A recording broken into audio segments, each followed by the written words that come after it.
There's a lot going on in Cleveland right now. I'm going to try to give you guys these updates as quickly as I can. Coming to you live from the crib right now. There's snow outside, so we're all working from home today. But I had to get on here and give you guys these updates. Welcome in the Browns Report. I am your host, Joey O'Donohue, and a lot of people expecting the Browns to make a hire today, if not tomorrow. Well, there's something that might entice the Browns to do this a little bit sooner. Let's just get right into the updates we have for you guys. Hit that subscribe button so you don't miss out on all things Cleveland Browns. I got you covered every single day. The first thing I want to share with you guys is from ESPN's Adam Schefter, and he says that all head coach openings are going to probably be filled by Wednesday. In fact, he doubled down and said, I wouldn't be surprised if there are no openings at all by Wednesday. Now, for the Browns, we know what their candidate pool has been reduced to now with Grant Yudinsky pulling out. I'll talk about him in a little bit here. It is Nate Scheelhaase. It is Jim Schwartz, Todd Monken, and yes, Anthony Lynn is technically in the mix. He had one in-person interview, and that's it. Scheelhaase, though, we got to get to him right away. What is happening? Well, currently Nate Scheelhaase is interviewing with the Cleveland Browns, and I say currently, that's at nearly 5:20 p.m. Eastern time, and this interview began early in the morning. Yeah, you want to talk about an extensive interview process, which is good, but the Browns have been way more extensive than any other team, according to Tom Pelissero, according to Adam Schefter, and even Mary Kay says that some of these interviews has been second interviews have been as long as 7 hours, and a lot of them have been lengthy, which I think is fine. I mean, you're trying to. This is the most important decision you have to make this off season. Absolutely, take your time, be thorough, and you want candidates that want to go through this whole process for you, right? Mike McDaniel was not that guy. Grant Yudinsky clearly not as interested as the Browns might have been in him. So that's the state of things. And breaking news on Nate Scheelhaase, Adam Schefter reports that the Buffalo Bills have scheduled an interview with Scheelhaase tonight. Tonight. This comes out while he's in the middle of an interview with the Browns. First of all, what are the Bills doing? Can you leave us alone? They're the only other team that tried to interview Yudinsky. Now they're the other team that's interviewing Scheelhaase with an opening. Lay off. But what this is more about is this is a chess match and actually a phenomenal play by Nate Scheelhaase's agent. This comes out while he's in the middle of his second interview with the Browns, and we know he is a finalist for the Browns job. Quite frankly, it's either Scheelhaase or Schwartz right now. And that's what Adam Schefter said as well today on the Pat McAfee show. And his agent, the timing of it, it's almost as if they're saying, if you want Scheelhaase, you have to hire him right now, not let him get to the Bills building. But from the Browns' perspective, you can't let that rattle you. You cannot let this influence your decision or sway you one way or another. You're the team conducting a 7-8 hour interview with him. I should have said 6-7. Yeah. 7-8 hour interview with him. You need to be able to make the decision after 2 interviews. Is this guy the right man for the job? Is he a leader? Does his lack of coaching experience concern you in the National Football League? And this is all on Cleveland. They can't play these games, this gamesmanship. No. Make the right decision. You should know by now, by the end of this interview, if you want to let him get to the Bills building or not. But the fact that it's come out now kind of tells me that if it wasn't already likely that this decision would be made today, well, it's more enticing for the Browns to do it before he gets to the Bills tonight. So those are your updates, ladies and gentlemen, on Nate Scheelhaase and what is happening in Cleveland right now. You know, Diana Rossini, another source we reference here quite a bit on the show, says if the Browns do opt to hire Nate Scheelhaase, I'd be interested to see what happens to Jim Schwartz. Schwartz, who interviewed twice for Cleveland's vacancy, would be passed over despite taking ownership and coordinating one of the league's top defenses the past 3 seasons. That is something to consider. Would Jim Schwartz feel slighted if he isn't chosen? But what the Browns want to do ideally is hire a Scheelhaase who keeps Schwartz as DC. And I say, why not just make Schwartz the highest paid DC or just give him a massive raise to stay there? Because he would have a case, if you're telling, if you're Jim Schwartz, you're like, really? A 35-year-old? I'm the bright spot of this team last year and in 2023. I understand that. But for the Browns to succeed going forward, Jim Schwartz is not your answer at head coach long term. It is taking the swing on a guy like a Scheelhaase. So Cleveland, I think, should give this a 2-year trial with Scheelhaase head coach. Keep Jim Schwartz. Now, if you're telling me Schwartz could bring in Scheelhaase as an OC, sure, but I think that's very unlikely that is going to be the case. I think he would rather stay with the Rams, or now he's got an opportunity with the Bills perhaps to pursue. And why wouldn't he take jobs as an OC elsewhere that isn't the Cleveland Browns? So that, I think, is where Cleveland stands on Schwartz versus Scheelhaase.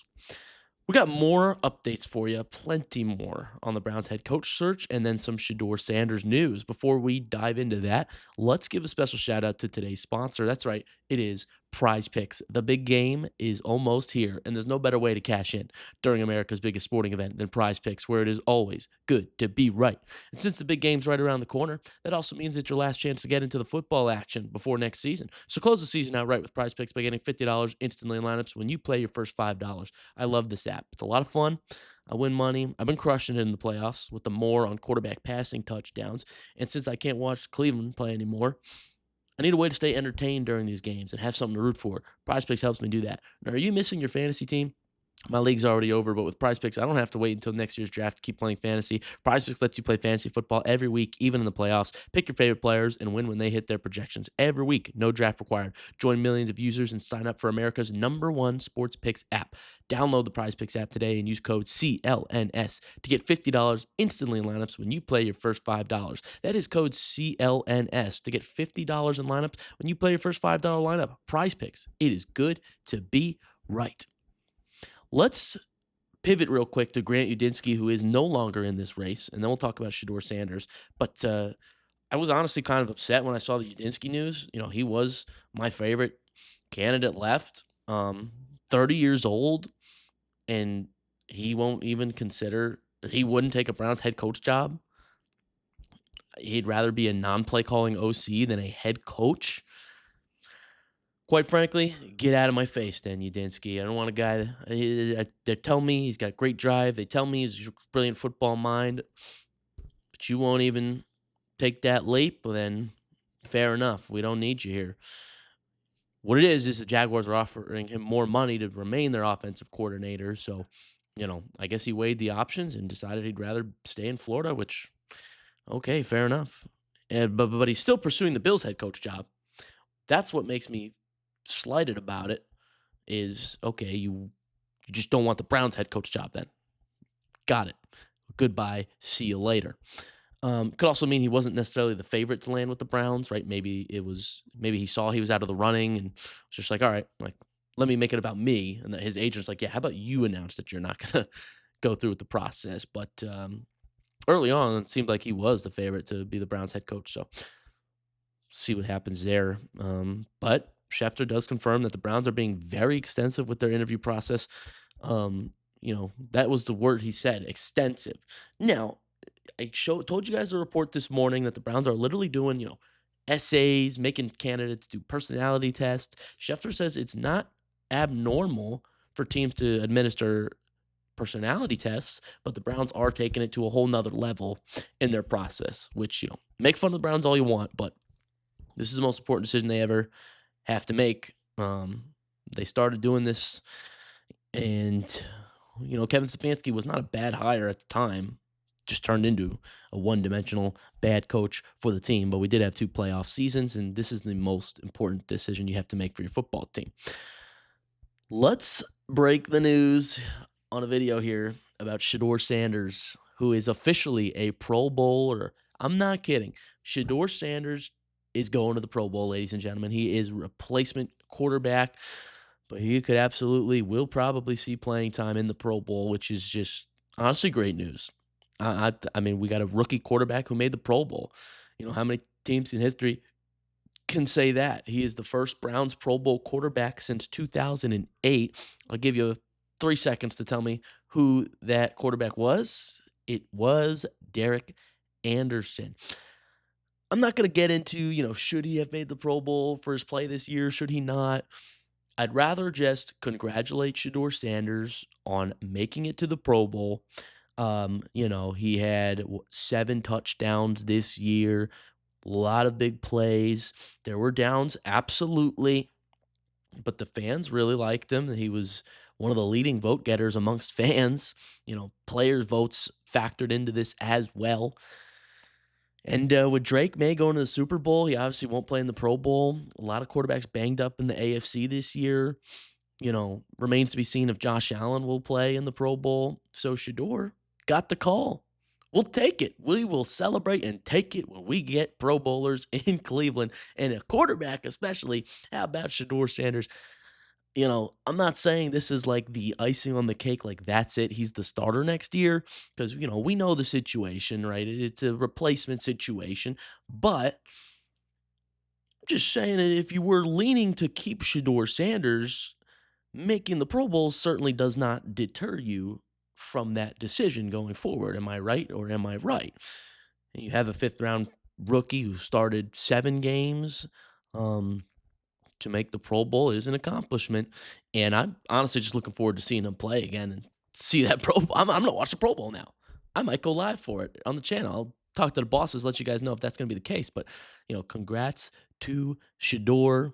I really hope, getting back to the coach cycle here, that the coach that we go with can be someone who unleashes Shedeur's full potential, or at the very least can develop a quarterback, whoever that next quarterback is that the Browns bring in. That was the issue with Stefanski. I said it multiple times that he's not good with quarterbacks, and some people in the comments disagreed with me. They made fun of me for it. Well, guess who confirmed it? Baker Mayfield. I bet you a different coach, an actual quarterback whisperer in Cleveland in 2020, Baker Mayfield would be our quarterback right now.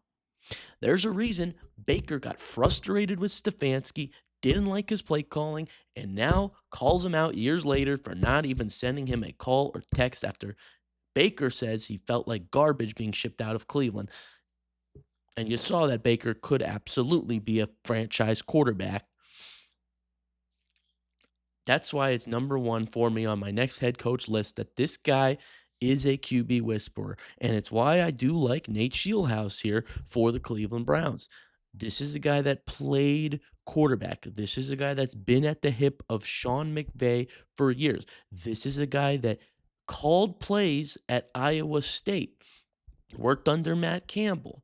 He has the offensive mind. He has the quarterback background, much better than a Kevin Stefanski, who was an Ivy League player at Penn.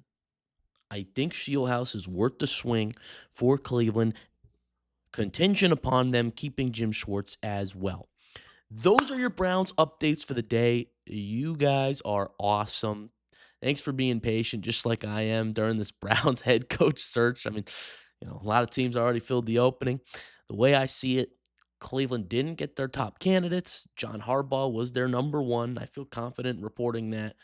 Every team called John Harbaugh immediately, but Harbaugh wanted the Giants more than any other of the openings. Mike McDaniel, believe it or not, was a top candidate for the Cleveland Browns, and that's why he was moving on to the second round of interviews. Now, Scheelhaase had also reportedly been someone the Browns had their eye on for a long time here. So don't look at it as them settling. He was one of their top candidates too, if they do go the Scheelhaase route. If they finish this 10-hour interview and they realize he's not their guy, go ahead. You can interview with Buffalo. We're going to just promote Jim Schwartz, whatever Cleveland ends up doing. Todd Monken fair enough. But I do think the Scheelhaase hire and pairing with Schwartz would be the right move for the Cleveland Browns. Get in the comment section, tell me what you think. And as always, make sure you subscribe. It is totally free. Best fan base in the league are Cleveland Browns fans. I stand by that. So thank you guys so much. Look forward to interacting with you in the comment section and in future videos. Go Browns.